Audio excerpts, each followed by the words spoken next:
What's going on, everyone? So, Los Angeles Lakers got a huge, much needed win against the Chicago Bulls. Honestly, these next three games, I even said the Chicago game, but now that we got through that Chicago game, these next three games to me are absolute must wins. You got three games on the road to round out this month, and then you got three more games on the road to begin February. But these three games are extremely important, right? You got the Warriors, the Rockets, and the Hawks. All three of those games are extremely winnable, and you got to get that done because your next three games are against the Celtics, who are the best team in the league, and the Knicks, who have been arguably the best team in the last, 12 games or whatever it's been. I mean, they've been just unbelievable. And then you got the Charlotte Hornets, which that should be a win. But then you follow that up with the Nuggets and the Pelicans. So the Lakers need to start creating some separation, right? And especially that Nuggets and Pelicans game. The Nuggets game is on the trade deadline day, and the Pelicans is literally the next day. So they got a back-to-back. So not only are they going to have to deal with the back-to-back, but they're also very likely going to be short-handed because they're going to end up making a trade or maybe even several. So the Lakers need to get these wins. If they win those three, that would put them 3 games over 500. The Lakers are currently at 500 now after the Bulls win, but they just keep teetering back and forth. One game they get the win, one game they don't. One game they get the win, one game they don't. And look, the Lakers, I've said it before, it's not a coincidence that every time the Lakers have 7 guys in double figures and get you over 30 assists and take care of the basketball, they win. Every time. Lakers had 7 guys in double figures. They had 35 assists. They had 12 turnovers. I'd like that to be 10 or below, but still. Took care of the basketball outside of the 20 turnovers that they usually do. And they had an excellent first half, really pulled away, even that third quarter. But then just decided to take their foot off the gas, which that I don't like. Gave up a bunch of points, right? They gave up 75 points in the second half, which is just not good. You can't be giving up that many points. I get that the game was pretty much over midway through the third, but you gotta keep pushing, right? You gotta take your foot off the gas, the final 3 minutes or whatever, but lock them down, push that out. I'm not saying you have to beat everybody by 30 or anything like that, but it's just we're not a team that you can trust to consistently put this together, right? Like if the Lakers were 7-8 games over 500 and they were, in the top 4 seeds or something, right? Like let's say they had the Clippers record where the Clippers are 28-14. If the Lakers were like that and they were 28-14, and I would be like, it's no big deal. I wouldn't even mention it. But the fact that the Lakers are the 9th seed at 23-23, that is concerning because the Lakers have this habit of one half they're excellent, the next half they're terrible. Whether it's they start the game terrible and they close great, or they,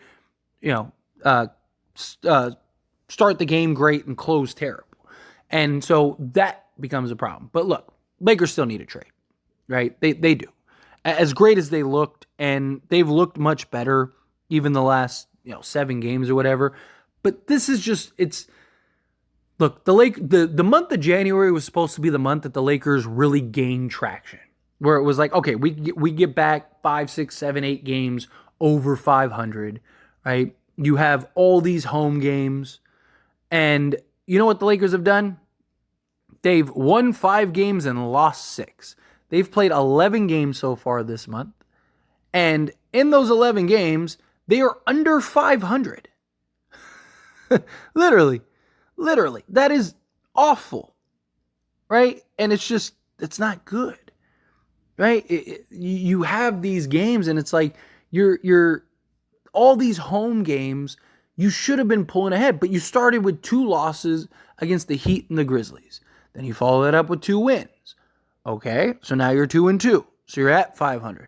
But then you follow that up with 2 losses, so now you're -2.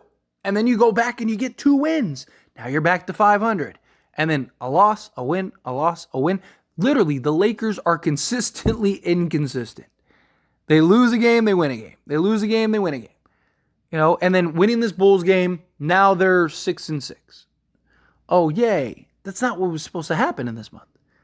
Especially when, like, 11 of these 12 games that you've played are all home games. The only road game was the Utah Jazz. I mean, technically the Clippers was a road game, but you're still in crypto. And you finish 6-6. That's atrocious. You got to get a trade done. You do. DeJounte Murray appears to be the most likely scenario. DeJounte Murray appears to be the guy that the Lakers are going to end up acquiring. We keep getting countless reports that, like, hey, the deal's basically done. They're just trying to find that third team to take D'Lo, and then whatever that team wants, and then we're in business. And usually where there's smoke, there's fire. And usually when you have enough credible people, it's not just like a bunch of random people that are reporting this. It's real, like, credible people that have been right in the past about the Lakers and stuff like that. And so, look, nothing's done until it's done, right? Until DeJounte Murray is in a Laker jersey, it's not done, right? We've had deals be finalized and get vetoed, right? So nothing is done until he's holding up that Laker jersey, accepting it, and having and ready to play his first game. Outside of that, nothing is done. But even then, you got to get more than just DeJounte. I'm not saying that they have to do that in this Hawks trade, but if you go trade for DeJounte Murray, you need to go make some other moves. You need to go get some better complementary pieces. You got to figure out your rotation. It's very possible you have this down period, which is why the Lakers need to keep rattling off some wins. Because it's one thing like last year, the Lakers basically rehauled their entire roster, but it was a bunch of role guys that you were bringing in and just saying, hey, you know what you were doing at your other teams? Well, yeah, I want you to do the same thing here, right? It's a lot easier. But to get a guy like a DeJounte Murray, who you're talking about like an all-star guy, who he's always been a number one or a number two guy, who he's having his struggles as a number two guy, now going to Lakers and is immediately going to be the number three guy, right? Does that become a problem for him? Does that become an issue that he has to kind of navigate and figure out? Right, so there is the possibility of a downtime, but I just think that you need to start rattling off some games here and now, so you can put yourself in a position to weather that downtime. So you don't have to, like, okay, if you lose a game or two during the figure it out process, it's not a big deal, right? You got to figure out what your starting five. Personally, if you go get DeJounte Murray, this is just me. I think your starting five should be DeJounte Murray, Taurean Prince, Jared Vanderbilt, LeBron James, and Anthony Davis. And I think you should move Reeves to the sixth man. That's my thoughts. I'd like to get an upgrade in that shooting guard spot, right? Like Dorian Finney-Smith or Royce O'Neal, something like that. More of a 3-and-D guy. But if you keep Prince has been very good for the Lakers shooting the basketball. I like him in that starting unit. I don't like it so much right now because you have D'Lo, Reeves in him, where if you have Taurean Prince alongside Jared Vanderbilt and DeJounte Murray, assuming DeJounte Murray can kind of pick up the defense, I think it works a lot more. And then DeJounte Murray's ability to just get into the paint and just drive and kick, having Taurean Prince in that corner that he loves, I think would have a lot of value. Again, I'd like a bit of an upgrade. Go get a Dorian Finney-Smith. Got to get some type of center. Although I'm not really worried about the center position just because they just need somebody that's serviceable that can come in and provide a couple minutes, 10 to 15 minutes a game in a backup role. I don't think that'll be difficult to find. I mean, even you still got guys on the free agency market, like even like a Bismack Biyombo. You have, the buyout market, but you can also very likely get some other pieces. And in the 3-team deal, right, there's talks about the Nets. There's talks about the Charlotte Hornets. Could you get like a Nick Richards? The Washington Wizards. Could you get like a Daniel Gafford in the deal? So I trust the Lakers to get that done, but D'Lo's just been out of his mind. Seriously, D'Lo has been just absolute A1. He's in the last 7 games, he's averaging a hair under 28 a game with 6.5 assists. The guy's just doing everything. And it's just so fun to watch. Like, he's just just see the confidence. It's just like radiating. It's bleeding over into everybody else. And he just, like, every time he shoots the basketball, he believes it's going in. Every time. And he's been just putting on these clinics. And on top of that, it's not even that he's just scoring, it's his ability to play make. The ball's in his hands now, and that's where he thrives. That's where he's best. And D'Lo's always just kind of gotten the bad end of the stick, right? And that's been frustrating to me, right? Like, I've defended D'Lo all season. Now you're seeing all these people come around. I've talked heavily about I would love to do everything that we could to keep D'Lo. I made the argument even before all the DeJounte Murray stuff and all that stuff. I was making videos saying, like, I think we should keep D'Lo and trade Austin Reeves. Now, granted, at the time, that was when, like, DeMar DeRozan, Alex Caruso, or Zach LaVine were a potential thing, where I think if you go get DeJounte Murray, I think you're going to have to trade D'Lo at that point, but it's going to suck to see him go. He's just been so good, so fun to watch, right? But Jared Vanderbilt, man, this guy, talk about an impact guy. And it's not even his scoring, right? He had he probably had his best scoring game as a Laker, but outside of that, like, when's the next time he's going to give you 17 points? Probably not again this year. But he gave you 17 and 5, but it's his hustle, it's his impact, it's his defense. You're starting to see him healthy. You're starting to see him get into his groove. You're starting to see him get his feet under him. And he is just out here putting on a clinic defensively.